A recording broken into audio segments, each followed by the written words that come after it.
La mayoría de los políticos y empresarios nuestros y los de todo el planeta han echado a un lado aquellas enseñanzas de no matarás, no robarás, no mentirás. Sin embargo, en sus altas funciones ministeriales, los políticos como algo natural y legal abultan el presupuesto de una obra o de una compra para robarse hasta más del 50%.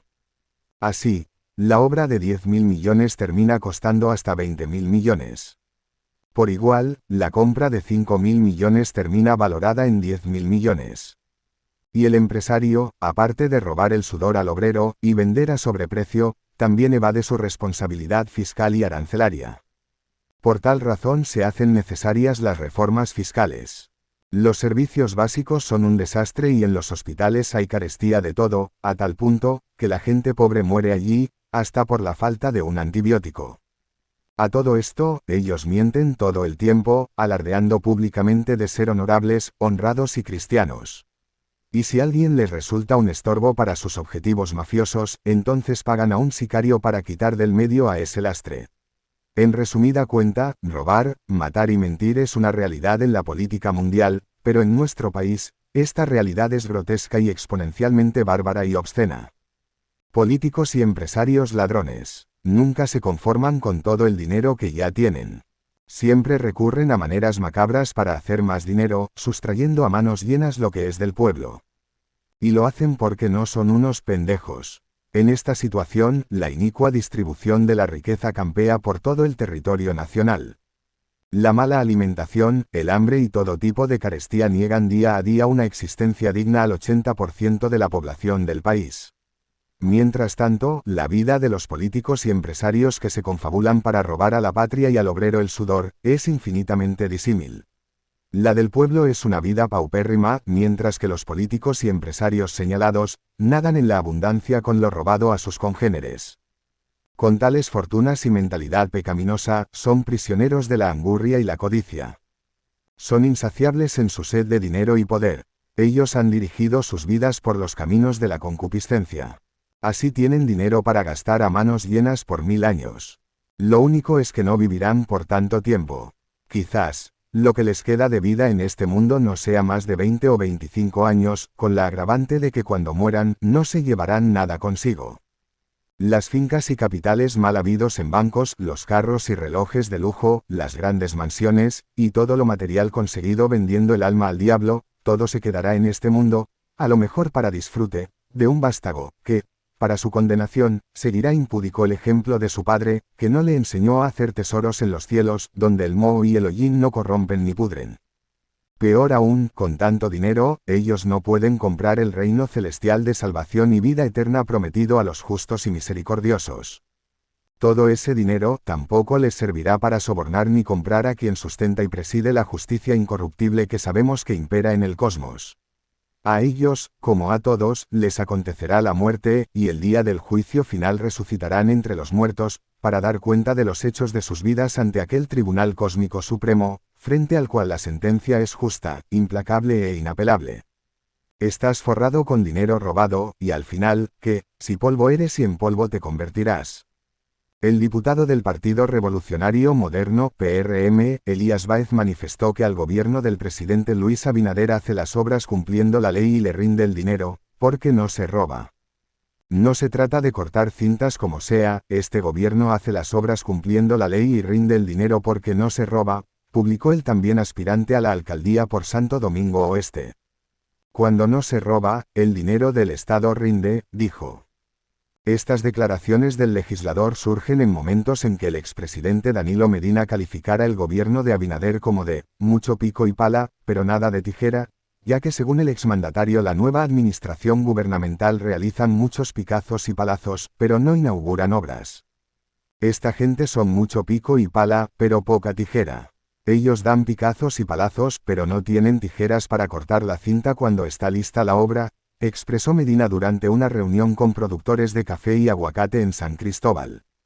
Se recuerda que el presidente Abinader dijo que el dinero a su gobierno le rinde porque se maneja con eficiencia. La diputada Farideh Raful acusó al gobierno del presidente Danilo Medina de robar los recursos del Estado para utilizarlos en campaña. La legisladora PRMista se refirió en su turno de la sesión de la Cámara Baja al trabajo periodístico realizado por el Informe con Alicia Ortega, que denunció un total de 38 supuestos contratos a compañías de asfaltado por un valor de más de 11.000 millones de pesos que fueron entregados de manera irregular. El gobierno de Danilo Medina se roba el dinero del pueblo. Cuando usted violenta una ley para dar contrataciones ilegales se llama robo. No tiene otra definición, declaró Raful en momentos en el que se discute una modificación al presupuesto del año 2019. Estamos discutiendo un presupuesto que ahora se discute porque el PLD está dividido. Aquí faltan escuelas, los niños se están muriendo en los hospitales, aquí hay delincuencia, aquí no hay empleos, aquí andamos con miedo en las calles, no hemos resuelto el problema del agua potable, dijo la Raful. De acuerdo con la investigación de Alicia Ortega, el Ministerio de Obras Públicas destinó 11.500 millones de pesos para la compra de hormigón asfáltico caliente para pavimentación de calles en varios puntos del país entre abril y septiembre de este año, mediante contratos de excepción, que se gestionaron previo al lanzamiento de la candidatura presidencial del entonces ministro de Obras Públicas, Gonzalo Castillo. Los 7 contratos por excepción a los que hace referencia la investigación están publicados en el portal web de la Dirección General de Compras y Contrataciones. Durante años se viene calculando a cuánto asciende lo que se roba al pueblo dominicano por un sistema de corrupción profundamente arraigado, alentado por la mayor impunidad, al punto de que no hay un solo condenado por ese delito, pese a incontables denuncias que han alcanzado a miles de millones de pesos. Para 1996 Leonel Fernández sostuvo que montaba a 30.000 millones de pesos, y más recientemente la expresidenta de la Cámara de Cuentas Lizelot Marte dijo que equivale a 2 República Dominicana, con el 1% del PIB sería 36.000 millones, y con el 10% del gasto público alcanzaría a 51.000 millones de pesos en el 2017.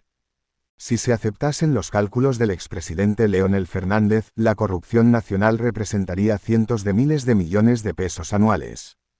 Ya en la campaña que lo llevó por primera vez a la presidencia en 1996, la estimó en 30.000 millones de pesos, lo que él mismo recordó en el artículo Odebrecht y el combate a la corrupción, del pasado 5 de junio en el Listín Diario. Era una exageración, ya que entonces las recaudaciones fiscales apenas alcanzaban esa cifra, y fue en el 2000 que llegaron a 48.000 millones de pesos. El expresidente Joaquín Balaguer llegó a considerar normal las comisiones del 10% robado en las obras y contrataciones públicas, pero ese nivel quedó muy atrás hace años, cuando se han estimado sobrevaluaciones sobre el 100% en múltiples obras públicas, y no solo de Odebrecht, y a un solo funcionario, Félix Bautista. El Ministerio Público le formuló un expediente por 26.000 millones de pesos.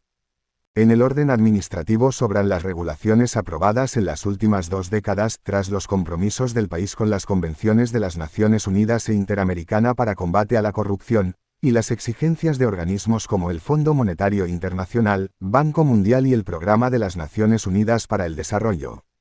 El mismo Leonel Fernández, en el artículo arriba citado, se refirió a todo un nuevo sistema de controles estatales, de presupuesto, de función pública, Contraloría, Cámara de Cuentas, compras y contrataciones, de libre acceso a la información, de declaración jurada de bienes, planificación e inversión pública, de crédito público, sobre el lavado de activos, de salarios públicos y hasta una nueva y ampulosa constitución.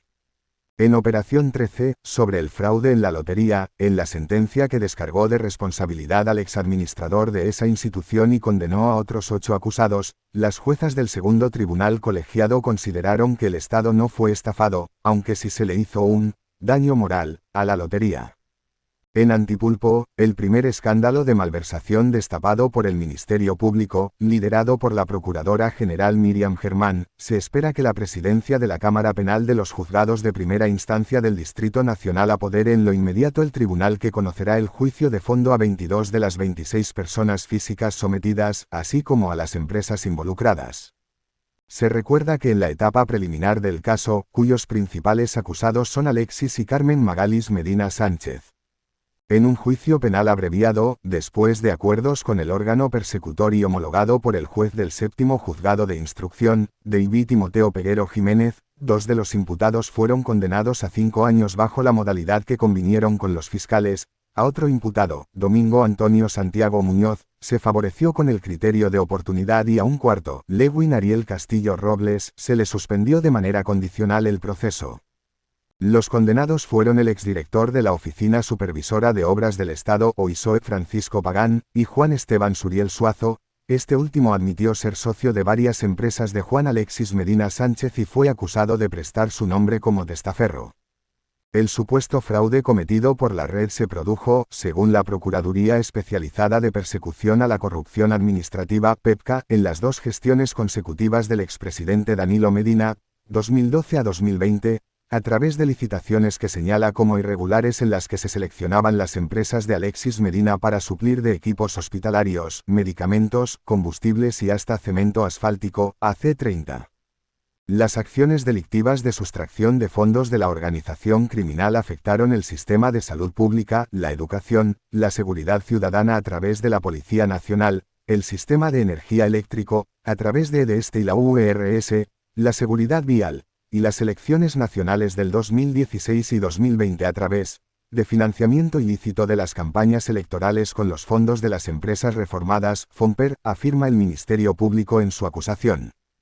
En este caso de corrupción en el que se vincula a altos oficiales policías y militares y sus parientes, dirigidos por los exjefes de los Cuerpos de Seguridad Presidencial, CUSEP, y especializado de Seguridad Turísticas, CESTUR, Adán Cáceres Silvestre, Julio de los Santos Viola y Juan Carlos Robio, se encuentra casi concluyendo el juicio preliminar o de las pruebas.